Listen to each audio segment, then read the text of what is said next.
Amigos, ¿cómo están? Bienvenidos a Radio Uruguay, bienvenidos a La Máquina de Pensar. ¿Cómo andan? Espero que anden bien. Arranca La Máquina de Pensar, son las 19:02.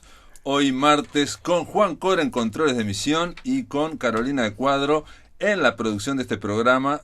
Mandamos un saludo a Carolina, que está allá por los Brasiles, viendo asistiendo, no, esperando ver jugar a Peñarol, ¿no? Con su optimismo lo acompañamos desde acá. Amigos, desde La Máquina de Pensar, quiero darles la bienvenida. Vamos a hablar de poesía en el primer y segundo bloque de este programa y vamos a hablar de literatura del siglo XIX, de Ascasubi, eso también es poesía, pero eso es en el último bloque con Federico Arregui. Ya mismo le doy la bienvenida a los poetas, quería decirlo, las invité por eso, por los poetas Álvaro Ojeda y Mercedes Estramil. ¿Cómo andan? ¿Cómo te va, Pablo?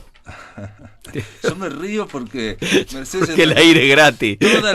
Toda la vida está negando que era poeta hasta que al final publicó su libro de poesía. ¿Habías publicado? Me llevaron ya, ¿no? A la fuerza. ¿Habías publicado ya, no? No. No había publicado poesía nunca. Nunca publiqué poesía. Pero habías ganado un premio. Había ganado premios, sí, pero no publiqué. Premio municipal de poesía. Sí, Mirá vos. con Ángel Sólido.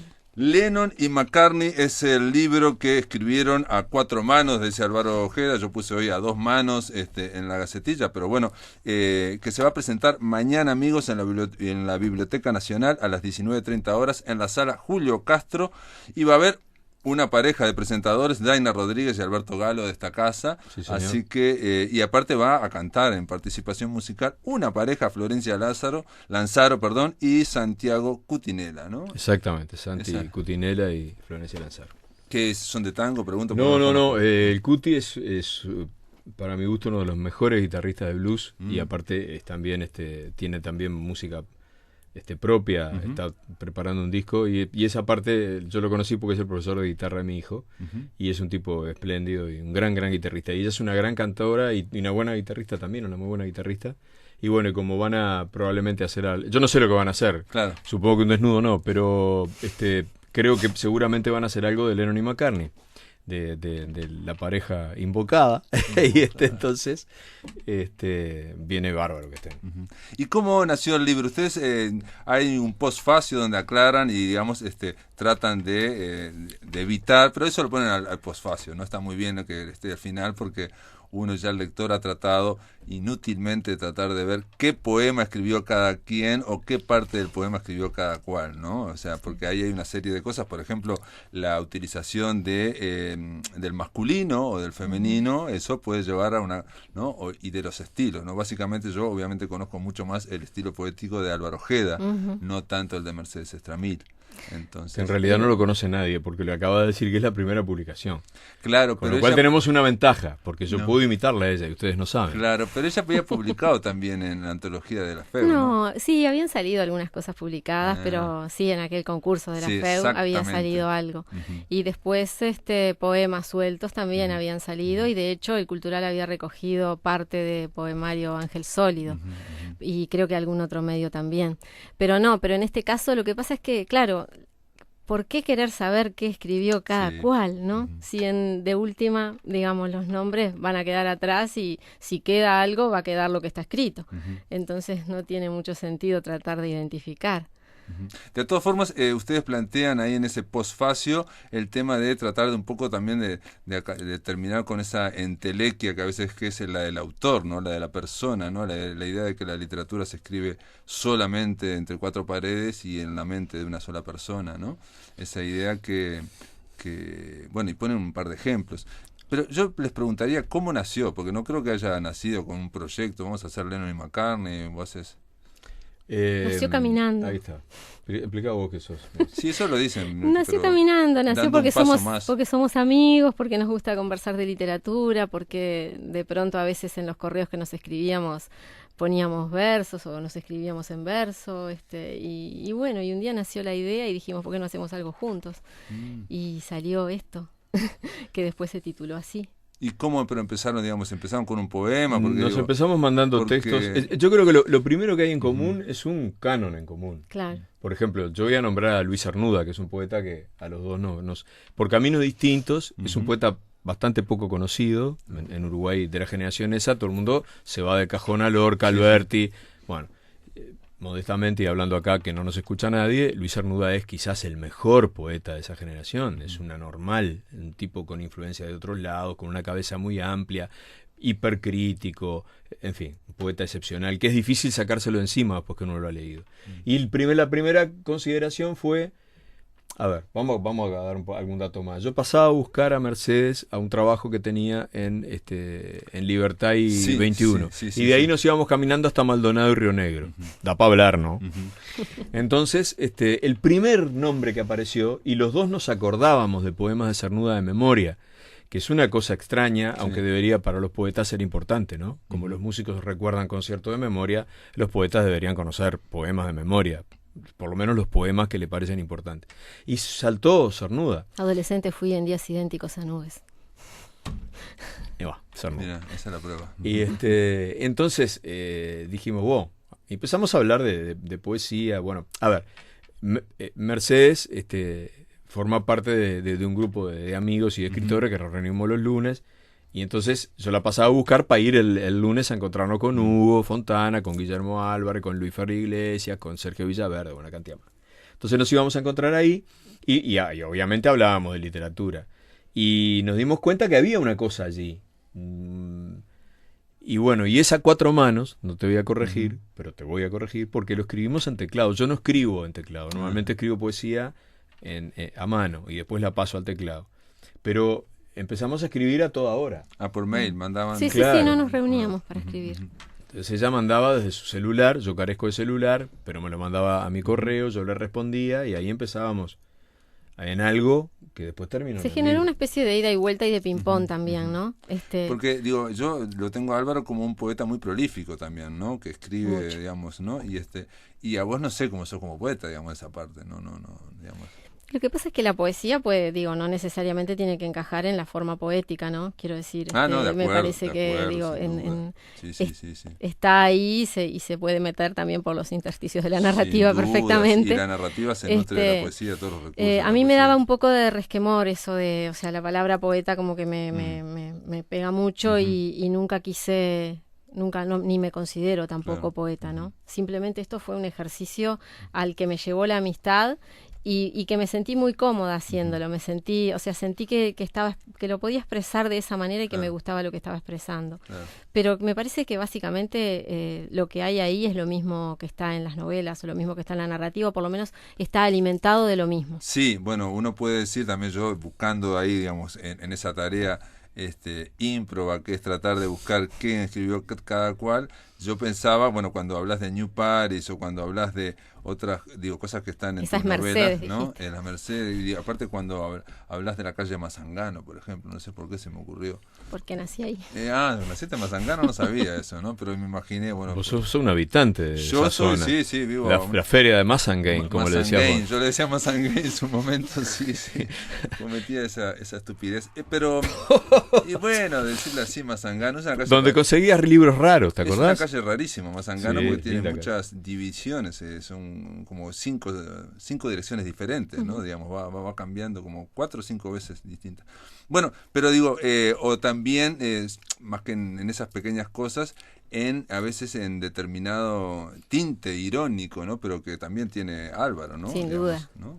Yo te quiero decir que para hacer esto, nosotros también teníamos que emplear una técnica que no dejara en evidencia que había escrito cada uno. Por lo tanto, la calle Mazangano, capaz que la estoy nombrando yo. Claro. No, porque aparte... Mercedes, porque si no sería un poco... oriental y tampoco es tan lejos. Por eso, tampoco sería cuestión de utilizar un sistema de simbiosis o de interacción, donde, este poema es de Mercedes Estrami. El sería, 80% es de tanto. Claro, para eso publicamos un libro, como publicó, por ejemplo, Marosa en Salto, la mitad de Marosa y la mitad de otro poeta, que ahora no me acuerdo, pero era evidente que la mitad era de Marosa, se llamaba... no sé, el libro de Marosa y luego llamaba el libro de otro poeta.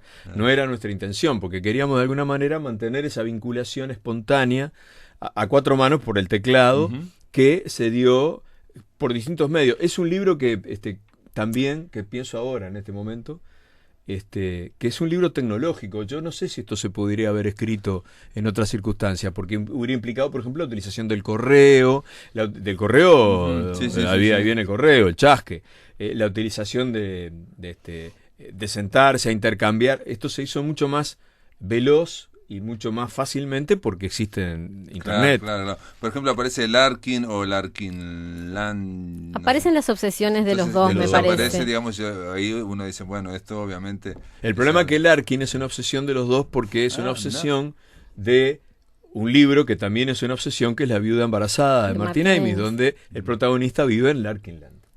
Desea vivir en Larkinland. El país de la tristeza, el país de Larkin. Así que ahí tampoco vamos a dar la matadura. Lo mismo incluye a Richard Ford, que es un autor adorado por toda la barra de los lunes.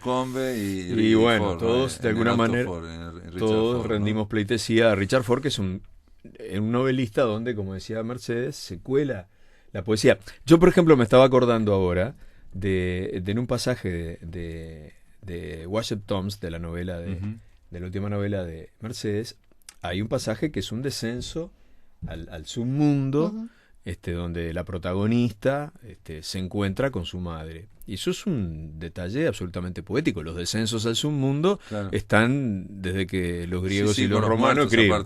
Encontrarse con un familiar muerto. Exacto. Digamos, pero, por ejemplo, Luz de cualquiera de los 12 meses, Luz de agosto, eso... Bueno, es una alusión a un libro mío, pero ¿quién te dice que la puse yo? Usted no desconfiaría. Y no, bueno, nos hemos leído, ella ha leído mis libros de poesía. Puede ser uno, puede ser otro. Y esa también es una alusión en realidad a Faulkner. A Faulkner, claro, Luz de agosto de Faulkner, ¿no? Claro.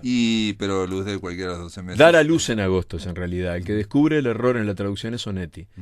Por eso Luz de cualquiera de los 12 meses pues tiene que ver con dar a luz en agosto. Es parir en agosto. No sé por qué miércoles. Bueno, es como nombrando a Ford, Vida salvaje la traducen como incendios. No sé por qué. Claro. De todas formas, digamos, también ustedes plantean en el postfacio que borraron las huellas también, algunos, ¿no? Se pusieron algunos, ¿no? Masculino, femenino, también se nota, digo, uno vuelve a leerlo después y encuentra... Es más, yo me hormonicé para escribir el libro, quiero decirlo antes que... Sí, antes que se aclare. Claro, sí, y por eso tengo esta enorme melena y me han salido senos y esas cosas, pero igual... Elizabeth Costello también aparecen muchos nombres, ¿no? Elizabeth Costello, la de Coetzee, ¿no? Pero aparecen también cantantes, aparecen, digamos, una serie de referencias culturales. Y aparece el amor y la muerte. Y los miedos y los remordimientos y las culpas y las obsesiones y los deseos. Y la idea que son comunes. Y la idea de vivir en la escritura o de vivir en un castillo, vivir, ¿no? Sí, ¿no? También. Es un mundo un poco más hospitalario que el mundo real muchas veces, aunque también produce efectos que tienen efectos en el mundo real y que el mundo real se cuela en esos efectos literarios, ¿no? Es muy difícil comentar la poesía, ¿no? Es difícil, pero bueno, yo hace varios años que estoy haciendo esa cosa. y con igual sigue siendo con total difícil. Fracaso. Con un fracaso total y siguiendo. No, y otra cosa que hay es el humor, que en ese sentido los dos tienen un sentido del humor, no sé si afín, pero tiene sentido del humor. Por ejemplo, hay una parte que a mí me causó gracia porque es una forma del arte de injuriar que dice en un momento, dice un verso, dice: pido perdón si agredo a algún imbécil. ¿No? No te olvides que también cuando uno escribe siempre hay destinatarios ocultos. Claro. Sí, claro, en este caso se está hablando, digamos, del tema de la cumbia, ¿no? De la cumbia zombie, se está hablando de una serie de cosas, y entonces, como una especie de disculpa al lector, se pide perdón si agrego a algún imbécil, ¿no? Y la literatura tiene todo un aspecto de poder decir lo que normalmente ahora se dice correcto políticamente. Yo diría que la palabra exacta es hipocresía. A lo que hipócritamente uno dice, no, pero ese tipo de música, la cumbia villera, representa algunos extractos sociales. Bueno, para mí es una música horrorosa, e incluso no sé si se la puede catalogar de música. Claro, si lo digo así, a lo mejor me están esperando afuera y me matan, me la pidan. Mañana tiene que ir gente a la presentación. Bueno, pero no calculo que la gente que le gusta la cumbia villera lea mucho poesía. Pero digo, me parece que uno a veces puede decir por medio de la literatura, por una especie de pseudópodo que emite, ¿no? Cosas que, bueno, habría que decirlas si uno las piensa. También aparece en un momento, dice, entra un cliente feo, tarado, sucio, pide algo que no tengo, oxibitué, aperol, sangre de toro, con la paciencia rota con que un hombre cualquiera busca a Dios. Y sí. Y yo la miro a Estramil. ¿Por qué? ¿Acaso porque yo vendía esos productos? Claro. En fin. Pero hay que decir que durante la composición del libro yo visité a Estramil muchas veces en su nosocomio. Ahora se puede nombrar porque ya no es publicidad. Ya no es publicidad. No, y aparte, digamos, habrá sido algún otro kiosco en tu vida. Algún que otro kiosco conozco, sí. No conozco Nepal ni Bután, pero kioscos conozco, sí, Pablo. Está atravesado también por esta cuestión del espacio virtual. Soy amigo de Yuya en Facebook. Le digo a mi autoestima cegada por la idiotez, como la hoja muerta. Y le digo, me gusta eso, cuando Yuya coloca una fotografía de ella vestida de negro, de largo, con los ojos rubios, el pelo rubio, el perfil de Facebook rubio, un dorado a la hoja. ¿Es otra catacresis porque Yuya no posee sustancia elemental que la defina? Mañana le pregunto. Después de la pausa, amigos, continuamos aquí en La Máquina de Pensar.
Bueno, este es Alejandro Luzardo y La Candombera haciendo una versión de ese clásico When You Wish Upon a Star, que es un clásico. Amigos, estamos en La Máquina de Pensar, estamos conversando con dos poetas, Mercedes Estramil y Álvaro Ojeda, en torno a Lennon y McCartney. Es un libro editado por Civiles y Letrados que se va a presentar mañana, miércoles, a las 19:30 horas en la Sala Julio Castro, en la Biblioteca Nacional. Obviamente van a estar los autores, va a estar la presentación a cargo de Daina Rodríguez y Alberto Galo, va a haber música. Y yo quiero decir, antes de proseguir esta charla con Mercedes y Álvaro, que Mercedes Estramil está inaugurando Tiempo y Espacio. Es un taller de escritura mañana, ¿no? Arranca mañana. Arranca mañana a las 19 horas en Patio Catalpa. Jueves a las 19 horas va a ser Patio Catalpa, está en Pablo de María 1040 bis, esquina Durazno, y aquellos que quieran por WhatsApp pueden mandar un WhatsApp al 099-775-295. Esto es Patio Catalpa. Si no, nos escriben a nosotros aquí en La Máquina de Pensar, que los comunicamos con Mercedes Estramil y sus talleres legendarios, ¿no? Bueno, hace mucho que tiene talleres, hace ¿no? un tiempito, hace sí. Hace un tiempo, ¿no? Bueno, hablemos de Lennon y McCartney. Estamos hablando de que yo le estaba diciendo algunas cosas de características de cada uno, y bueno, y aquí me estaban enrostrando que esa característica justo estaba escrita por otra de las poetas. Estabas metiendo la pata. Otra de las poetas, no sé cuál, no quiero decir nombre. Mercedes y Álvaro. Ahora pongámonos serio. Tiene un prólogo que no lo mencionamos de Víctor Cuña. Precioso prólogo. Sí, que también va con humor también, porque también este libro está atravesado, lo dije, ¿no? Un poco por el humor. Víctor, me parece que hace hincapié más bien en el tema de los dúos, en fin. Y el posfacio, hay un posfacio, dijimos, de ustedes dos, firmado por ustedes dos, y los poemas no tienen título, y no siempre son en verso, a veces son, digamos, prosa poética. Hay muy poquito, ¿no? Pero hay algunas prosas Sí, hay poéticas. algunas. Y hay también versos rimados. Y hay también sonetos. Medidos, bien mediditos. Sí. Como para que todos los profesores de humanidades se dediquen a comprar el libro primero, cosa que hacen todos los profesores de humanidades, y medirlo luego, como es debido. Sí, y hay 2 sonetos al final que están firmados, uno por Álvaro Ojeda y el otro por Mercedes Estramil, ¿no? Eso también. Pero bueno, también dije que está atravesado por literatura, por música, eso le dijimos, y por Montevideo. Sí, señor. Eso yo creo que es importante también, ¿no? Digamos, más allá de que hay una sola voz y que lograron una poesía que es bastante, digamos, con una sola voz, el tema del ámbito que montevideano yo creo que está presente, aunque no se mencione necesariamente la Rambla o bueno... Pero es ciudad que caminamos, que sufrimos. Sí. Es verdad, Ojeda, ¿no? Sí. Todavía a mí no me diga que no veo nada. Y las baldosas afloran como estalactitas o estalagmitas, no sé cuál es la que va para arriba. Claro. No, y también está el tema, digamos, La estalagmita va para arriba. La estalagmita. De temas sociales y políticos también atravesados con una mirada, digamos, ¿no? Por ejemplo, muchas veces se van, o por lo menos me pareció a mí, en la poesía se van hacia lugares muy lejanos y ahí miran, ¿no? Y hablan de Uruguay, sin nombrarlo, obviamente, ¿no? Bueno, eso es un recurso literario histórico, ¿no? Las cartas persas, Micromega. Claro. Es un viejo, es decir, siempre la lejanía brinda primero cierto grado de impunidad. Bueno, lo está diciendo un extraterrestre o un persa. Y aparte brinda un paralaje, una distancia que permite decir, bueno, convivir es una cosa, mirarlo desde lejos es otra. Sacamos el afijo. Y queda el vivirlo desde lejos, ¿no? Creo que no podemos evitar, en la poesía, así como no lo hacemos tampoco en la narrativa, meter todo aquello que nos preocupa, que nos obsesiona, que queremos. Entonces, me parece que también acá hacemos lo mismo en realidad que hacemos en la narrativa, vos y yo. Sí, es muy probable, sí, claro. Sí, claramente que sí. Por lo menos en el caso de Álvaro, digamos, su narrativa está muy vinculada también a la poesía, me parece. Está atravesado, digamos, por estos tiempos también, entonces aparece el celular, la cámara, el Facebook, yo puse Yuya, me gusta, todo eso aparece también, ¿no? Aparece. Y es algo casi ineludible, va a seguir apareciendo y aparecerán otras cosas. La literatura siempre refleja su tiempo, por eso no hay que marcarle pautas. Ya reflejará lo que tiene que reflejar naturalmente, ¿no? Eso es un poco la historia de la literatura. El poema que yo leí, digamos, Soy amiga de Yuya, que es, digamos, está escrito como en prosa poética y son distintos como, episodios, no sé cómo llamarlo, 1, 2 y 3 está numerado, ese mismo poema. Comienza, a mí me gustó mucho ese poema, comienza con: la hoja de plátano rebosaba de soledad al costado de un anaquel, repleto de libros invendibles. No libros malos o ruinosos o torpes, invendibles. Cuando se dice rebosaba de soledad, quiere decirse que una hoja arrugada, ajada, muerta, separada de su tronco y de su padre y madre, como un pichón inexperto, caído, suplicante, aislado, produce un efecto de poderosa analogía con la escritura con pretensiones literarias. Comienza así este poema en prosa. Ustedes se ríen porque, no sé, dirán, no, tal lo cosa. Primero que me causa gracia es que voy a decir una cosa que es una tontería, pero bueno, ya que estamos acá me gustó como sonó. Bueno, me gustó que en una voz que yo nunca escuché leyendo el libro, me pareció que sonó y que de alguna manera, creo, claro, yo ahí tengo una ventaja comparativa como Mercedes, lo escribimos, pero me parece que le brindaría a un lector que nunca escuchó ese texto alguna clave de por dónde va el libro, me parece. Probablemente. Este texto. Bueno, la pregunta es si van a leer mañana. ¿Tienen pensado leer mañana la presentación? Sí. Sí, vamos a leer, sí.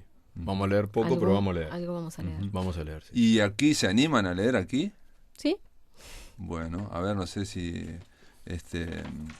Vos decías que este poema es largo. Después hay otro que yo lo señalé porque es como una especie de, no sé, cáscara de banana, con esto que yo decía de cambiar justo el masculino con el femenino, que dice, ¿qué era? ¿Mujer o travesti? No era sobre mí la duda y sin embargo por un segundo pensé que sí, que estaba dentro de los márgenes de error o gloria del universo, que el gordito portador de la lata de pintura y el rubio que manejaba el palet efebo de 8 horas se hubieran detenido en mí, que caminaba sola. Envidié, no me da corte decirlo, los generales envidian la costura fehaciente de un galón, las princesas envidian el medio punto exacto de bergantiños, la arroba que pasó a mi lado, que me arrastró con un lancón de la noche, no de free shop.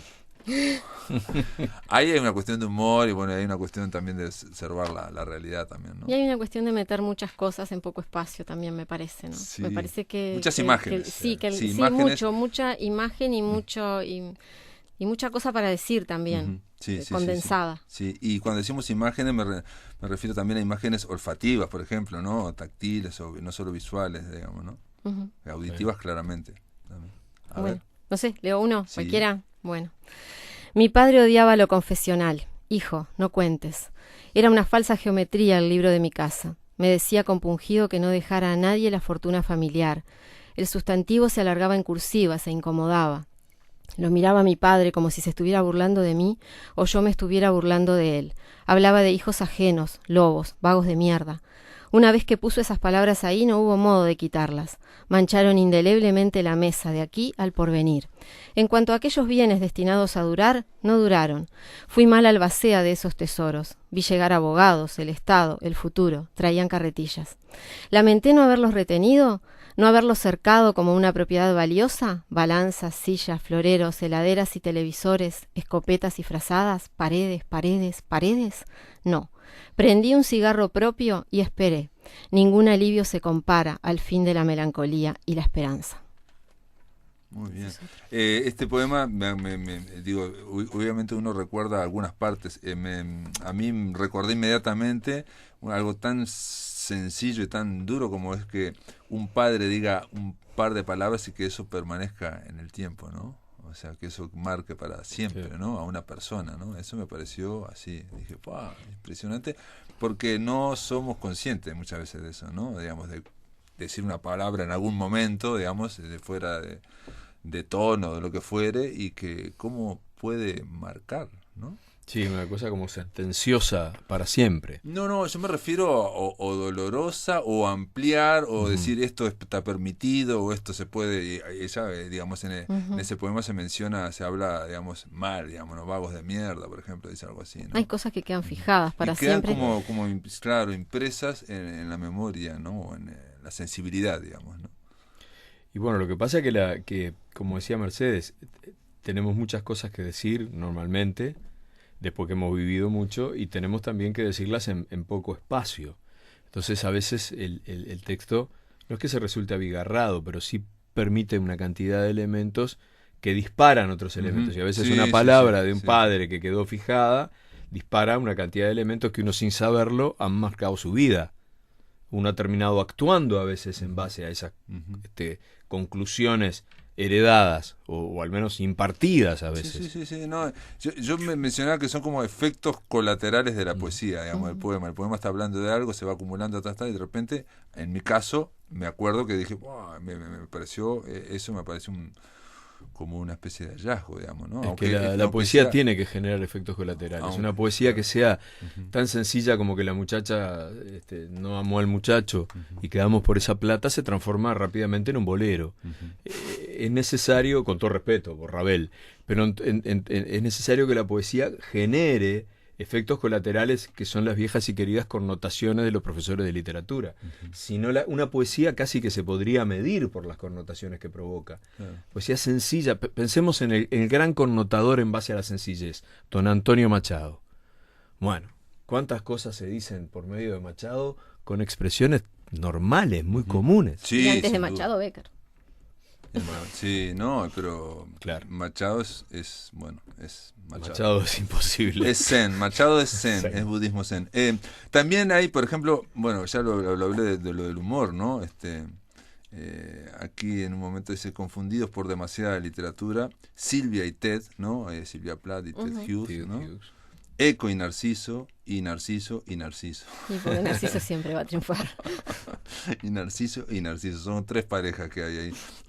No sé si querés leer vos, Álvaro. No puedo leer, pero agradezco la tenida. Bien. También se menciona, bueno, esto ya lo hemos hablado, ¿no? A distintas poetas. Una cosa que yo quería decir es que contrariamente a lo que ocurre, o me ocurre a mí como poeta normalmente, o incluso como narrador, yo generalmente tengo un título antes de empezar a escribir. ¿Ah, sí? Sí, generalmente tengo un título. Es más, en poesía seguramente tengo un título. Y en prosa cada vez me acerco más a eso, ¿no? Yo sé lo que voy a escribir, pero básicamente sé que el título tiene que contener lo que voy a escribir, como la semilla contiene al bosque. Bueno, afuera de eso, en el caso de este libro, el título apareció espontáneamente. Lennon y McCartney es postrero. Terminó al final. Es posterior. ¿No? Y bueno, la explicación acaso tenga que ver con lo que hablábamos del astillero antes, en el sentido de que si bien todos sabemos lo que cantó y escribió Lennon, y todos sabemos lo que escribió y cantó McCartney, hay una cantidad de cosas que nosotros no sabemos y que los sobrevivientes, en este caso McCartney, tampoco recuerda exactamente. Sí, no, de la primera época, claro. Claramente ellos funcionaban como un dúo. Exacto, y verdadero, no digamos, saben. En el sentido de que era una sola voz, digamos. Y en otras canciones hay intervenciones, como se dice ahora, de otros integrantes de los Beatles, que son de alguna manera todos esos escritores que nos hacen escribir acompañados y no solos, que decías vos al principio. Claro, no, y también hay un detalle, digamos, siguiendo el paralelismo de Lennon y McCartney, que es que no importaba que una canción la hiciera, yo que sé, un 80% McCartney o Lennon, el tema es qué iba a decir el otro, ¿me explico? O sea, claro. El intercambio era el asunto. Claro, el tema qué iba a decir el otro y la competencia también, si el otro hacía una o no, está hecho, entonces bueno, yo puedo hacer, si uno hacía una canción sobre, no sé, el pasado y no, como entonces el otro decía In My Place, ¿no? Yo qué sé. Esto me abre una posibilidad, mañana le voy a tapar la boca, Mercedes Abelayo. Con Ojeda ya aclaramos que si esto genera algún dividiendo, 80 para mí y 20 para vos.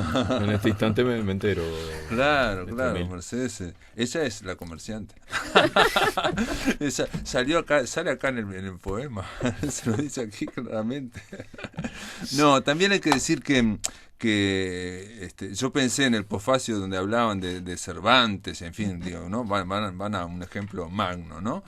Y la historia del Quijote también menciona, digamos, me enteré esto hace muy poquito, digamos, que el Quijote en principio iba a ser como una novela ejemplar, corta.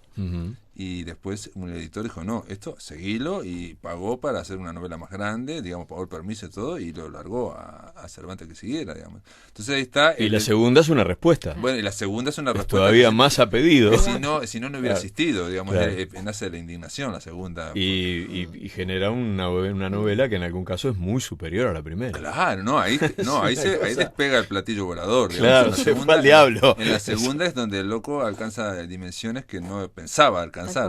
Y entonces con esto qué quiero decir, que también digamos nunca es un ejercicio solitario de la literatura. Jamás. En ese sentido, ¿no? Jamás es solitario. E incluso en el caso que nombrás del magno Don Miguel, llega un momento en que es tanta la imbricación de Cervantes con el Quijote, que a mí me ha pasado, y he visto que le pasaba a mis profesores, claro. Que la gente nombra a Cervantes por el Quijote. Exacto. Y al Quijote por Cervantes, como a Sancho por el Quijote y al Quijote por Sancho. Si eso no es una capacidad increíble de transformar la realidad por medio de la literatura, que venga alguien y me diga que no. Claro, pero lo fascinante de eso es que no lo creó solo Cervantes, sino que alguien de afuera le dijo, esto, seguilo. Sí, probablemente. Digamos, don Juan de la Cuesta, que fue el editor. Exacto, don Juan de la Cuesta. En fin, entonces también hay una en ese sentido. Esto lo hicimos a pedido, yo no lo quería decir. Es una interacción. Pero lo hicimos a pedido de la Academia de Letras del Uruguay. Bueno, Lennon y McCartney se va a presentar mañana. Este es un libro de civiles y letrados, reitero, 19:30 horas, Biblioteca Nacional, Sala Julio Castro. Florencia Lanzaro y Santiago Cutinela van a poner la música, Daina Rodríguez y Alberto Galo las presentaciones, y Lennon y McCartney no van a estar, va a estar Mercedes Estramil y Álvaro Ojeda leyendo para ustedes, amigos. Gracias por estar acá en la máquina. Muchas gracias, Pablo. Muchas gracias.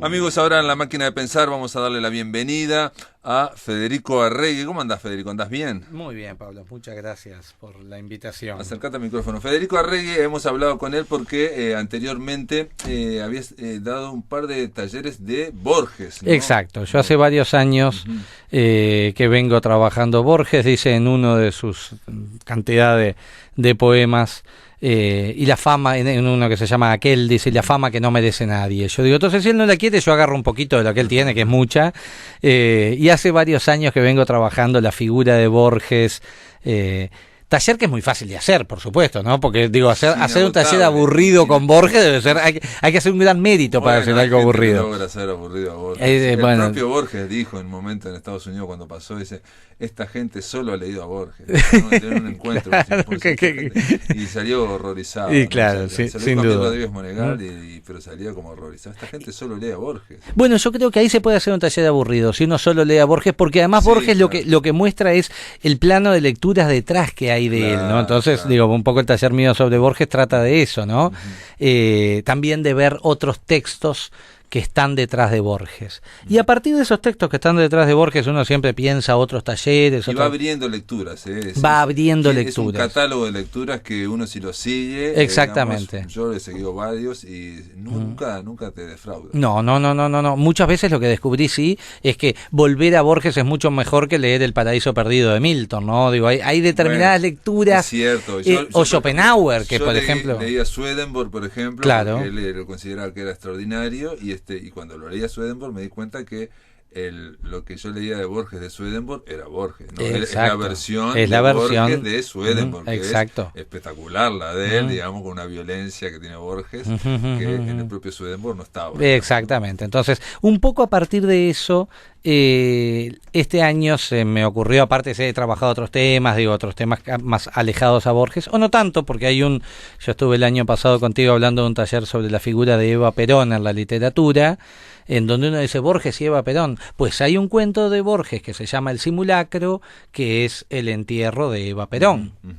Es decir, Borges siempre anda dando vueltas. Sí. Y este año, justamente estoy convocando, y ya lo estamos dando en varios lugares, un taller sobre literaturas del siglo XIX. Literaturas del siglo XIX. Exacto. En el Río de la Plata, ¿no? Aclarando, en el Río de la Plata. De Ascasubi, digamos, ¿no? Ese Hilario Ascasubi, ¿no? Obviamente Bartolomé Hidalgo. Empezamos con Bartolomé Hidalgo.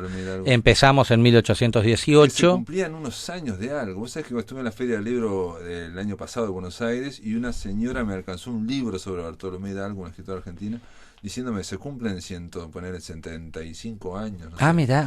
No me acuerdo. Y bueno, el año pasado se cumplieron 200 años, cosa que estoy pensando ahora, de el cielito que compuso un gaucho para cantar la acción de Maipú, el primer cielito, el cielito que dice Josefina Ludmer, que inaugura el género gauchesco, la batalla de Maipú, el 5 de abril de 1818, es decir, se cumplieron los 200 años de ese cielito, que también, por eso entonces un poco a partir de ahí venimos hasta 1890 recorriendo y viendo esas literaturas en el Río de la Plata, que son las literaturas fundacionales, ¿no? Las literaturas que nos enseñan cómo leer y cómo pensar, y que a veces están un poquito más olvidadas. Claro. Y digo, mencionás también la novela Amalia, ¿no? Sí. O Facundo, ¿no? El Facundo, sin duda, pero esa Amalia también, digo, Mármol está en otro lado, digo, de la gauchesca, digo. Esteban Echeverría inaugura El Matadero. Yo elijo El Matadero porque lógicamente es el texto que uno tiene que elegir, ¿no? Sí. Hay otras cosas de Echeverría, y el Facundo hasta llegar al Martín Fierro como núcleo. ¿Das en Martín Fierro? Sí. Y una excursión a los indios ranqueles de Lucio Mansilla, que es un texto delicioso, una maravilla. ¿Y qué te iba a decir? ¿Y de Eduardo Acevedo no, por ejemplo? Llegamos a Eduardo Acevedo con el combate de Atapela. Por ahí cerramos, exactamente. Mañana, porque en realidad lo grabé. Mañana vamos a pasar una entrevista a Loris Tassi, que es traductor italiano y que acaba de traducir, salió allá en Salerno. El combate de la tapera y la cueva del tigre, ¿no? Mira que... Acaba de salir en italiano y realmente... Claro, viste que a veces son textos, por ejemplo, uno con el combate de la tapera, yo creo que tiene el problema del liceo. La cueva del tigre es un cuentazo. Sí, sí, es que son grandes cuentos. A veces también uno tiene ese problema de, ay, no, esto quedó, en muchos lectores quedó en digamos, en una recepción de lectura. Inicial, exacto. El tema inicial, Entonces después yo creo que volver a ellos, viéndolo justamente, mirá, yo en realidad quería parar en el taller de hacerlo de 1818 a 1879, segunda parte de la vuelta de Martín Fierro, exactamente, hacerlo hasta ahí. Y después empecé a sumar otros textos, y digo, me voy un poquito más, me voy por acá, Hudson, La Tierra Purpúrea. Incluís también La Tierra Purpúrea. La Tierra Purpúrea la incluyo no como texto fundacional, sino ahí lo que me interesa es ver no tanto cómo nos vio Hudson a nosotros, los orientales, ¿no? Sino cómo vemos nosotros la descripción que hace Hudson de nosotros mismos, digamos, claro. Parece un trabalenguas, pero digo, lo interesante es que hay textos que después van a ser elegidos por un pueblo y textos que van a ser olvidados por un pueblo. Digo, el Martín Fierro es ese caso, claro, es ese caso paradigmático sí. Que hoy en día uno imagina que desde siempre fue el texto principal.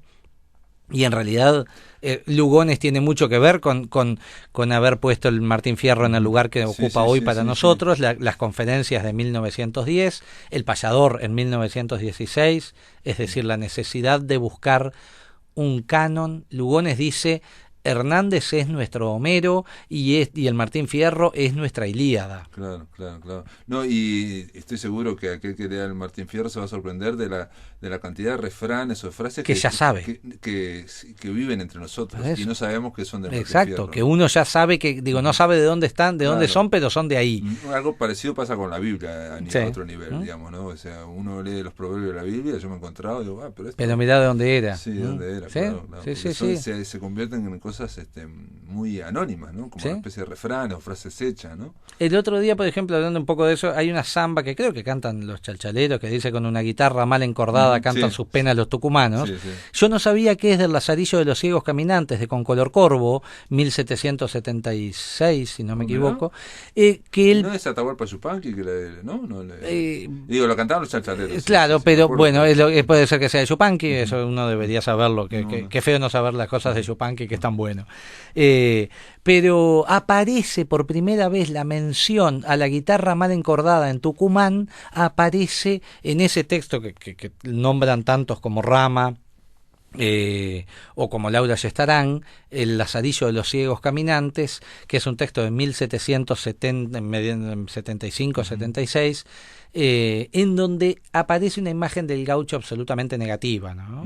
Claro. Los jóvenes gauderios, que le llaman gauderios, y que tocan con una guitarrita, dice, que destrozan coplas. Claro, porque desde el punto de vista español y veían cómo estaba, digamos, corrompiendo. Exactamente. Digamos, ¿no? Y por ahí aparece estos tucumanos que no saben encordar la guitarra, que a mí siempre me llamó la atención porque no habían aprendido en tantos años a encordar la guitarra y seguían cantando sus penas. Es un texto que es antiguo. Mirá vos. Que es un texto, entonces, por eso digo, la idea de este taller es un poco ir entre historia, porque hay que saber ver nuevamente Artigas, Sarmiento, Urquiza, Rosas. Digo, si uno va a leer La Refalosa, tiene que saber quién es Hilario Ascasubi, pero para eso tiene que saber quién es Rosas y qué pasó entre 1835 y 1852. La idea igual es demostrar un poco también que supongo yo que el siglo XIX no está tan lejos, no está tan, que está al ladito, digamos, exacto, no está tan lejos de lo que pensamos, que está cerquita. Mirá, ayer mirábamos eso en uno de los talleres, leyendo a Mansilla, Una excursión a los indios ranqueles, publicado en 1870, y uno de los integrantes del taller justamente decía, es increíble que este hombre haya conocido a Rosas, que era sobrino de Rosas, ¿no? Que para nosotros Rosas está tan lejos. No sabía que era sobrino de Rosas. Claro, Mansilla es hijo de Lucio Norberto Mansilla y de Agustina Ortiz de Rosas, que es hermana de Rosas. Y Mansilla muere en París en 1913. El mismo año, en diciembre de 1913, se inaugura la línea A de Buenos Aires, de subte. Es decir, Mansilla tiene la memoria de una Buenos Aires de rosas y muere. Él no ve la línea A, no llega a viajar por la línea A. Digo, ya en el siglo XX. En el siglo XX. Claro, entonces, a uno la línea A, digamos, aparece cuando Mansilla, si se inaugura en diciembre, no recuerdo la fecha en que muere Mansilla, probablemente Mansilla murió unos meses antes, pero es el mismo año, ¿no? De acuerdo. Es decir, están muy vinculados. No está tan lejos este siglo XIX, está a la vuelta de la esquina, que eso es otra particularidad de nuestros países, la posibilidad de ver esas literaturas que para los franceses tienen que ir a la chanson o los españoles tienen que ir al Cid y entonces se tienen que remontar allá. Nosotros tenemos 200, 300 años. Y nosotros tenemos todo fresquito aún, digamos que está recién pintado. No, y aparte está la idea, digamos, eso habría que verlo, digamos, de que en el siglo XIX no se escribía muy bien, por ejemplo, ¿no? Digamos, eso, ¿no? Digo, ¿viste? Exacto. Esa idea de novelas plomizas, en fin, ¿no? Magariño Cervantes, en fin, todas esas cosas que yo, digamos, son conceptos, yo no he leído nada de eso, digamos, ¿no? Te digo que, por ejemplo, hablando de todo esto, hace muy poquito estuvimos hablando de una exposición de Besne e Irigoyen en la Casa La Valleja, y uno ve ahí realmente cómo era Montevideo, cómo era, ¿no? El sitio grande del sitio de Montevideo, y realmente... Sí. Además, una cosa de eso que escribías bien, recordaba una frase de Respiración Artificial de Ricardo Piglia, gran escritor y un tipo que sin duda pensó... es impresionante, como pensador de literatura es impresionante. Es brutal, es una maravilla. Yo digo, a mí me gustaría ser Ricardo Piglia. Es una máquina me gustaría hablar como Piglia, terminar como Piglia y después levantarme y decir muchas gracias e irme dejando, resonando ese... Es sorprendente, es maravilloso. Y él dice, el personaje, Emilio Renzi, en Respiración Artificial, ni a Hernández ni a Sarmiento se les hubiera ocurrido pensar que escribían bien. Porque la idea de la literatura, esa idea utilitaria o de utilidad de la literatura, actuando dentro del campo político, digo, fíjate que el Facundo es un texto para un solo lector, Juan Manuel de Rosas. Digo, más allá de que está escrito para que lo lean los europeos, quien lo tiene que leer, el ataque es a Rosas, es decir, escribe un texto para uno solo, contra uno solo, ¿no? Contra un campo político. El campo político, que yo creo que acá tampoco sé si se les ocurriría, entro en un terreno que no conozco, que es el de las artes plásticas, pero si a Blanes se le ocurriría pensar si pintaba bien o mal. Digo, pintaba también lo que había que pintar. Y la construcción de identidad nacional. Sí, bueno, la idea de documentar y la semana pasada estuvimos hablando sobre un libro sobre cine mudo en Uruguay entre 1915 y 1930, y ella, que es Georgina Torero, llamó a su libro La conquista del espacio, porque cuando vos mostrás algo, lo estás conquistando, lo estás incluyendo en tu visión, digamos, ¿no? Que era la idea del cine mudo, que lo que hizo el cine mudo, por ejemplo, te digo, el primer proyecto que hubo aquí en Uruguay fue Artigas copiando el año anterior, 1914, a Amalia, que se había llevado al cine en Argentina y había tenido mucho éxito. Sí. Pero bueno, Federico Arregui, tus talleres, vos das los talleres ahí en la Fundación Iturri. Estamos en la Fundación Iturri. Acosta y Lara 7329, que es Acosta y Lara y esquina General French. Ahí ya empezamos, igual eso es la Fundación, quien quiera anotarse puede llamar por teléfono porque va como por módulos, es decir, el martes que viene voy a estar... Y va de mañana, va de 10:30 a 12:30. A 12:30, entonces en la Fundación estoy los martes de mañana, el martes que viene vamos a estar con Esteban Echeverría, la idea es darlo como por módulos, quien se quiera anotar puede ir... me interesa Echeverría y después no me avisen hasta que den Martín Fierro, ¿no? La idea es que hagan todo el taller. Además lo estoy dando también en mi casa, probablemente esté también en Positos Libros, donde también vamos a estar a partir de abril de mayo dando el taller sobre Borges. Vas a volver en Positos Libros con Borges, exacto. Perfecto. Sí. Borges es un caballito de batalla, por eso digo, Borges es alguien que uno no puede dejar de... ¿Y podemos dar un celular, un WhatsApp? ¿Cómo no? 093-992261.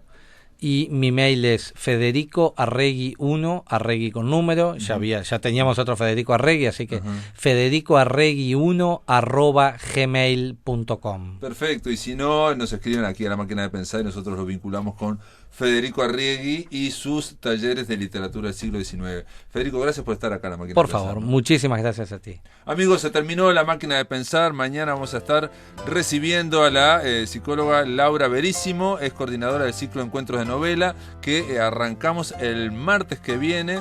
Vamos a estar hablando, porque digamos me invitó a mí también para hablar de la novela Una semana en la nieve de Manuel Carrer, y bueno, explicaremos bien de qué consta. Es un ciclo quincenal que va a ser en APU, en la Asociación de Psicoanalistas del Uruguay, Psicoanalítica de Uruguaya, que está en Canelones, esquina Lorenzo Carnelli. Vamos a estar arrancando con el gran Emanuel Carrer y Una semana en la nieve. Esto es todo, amigos, que lo pasen muy bien.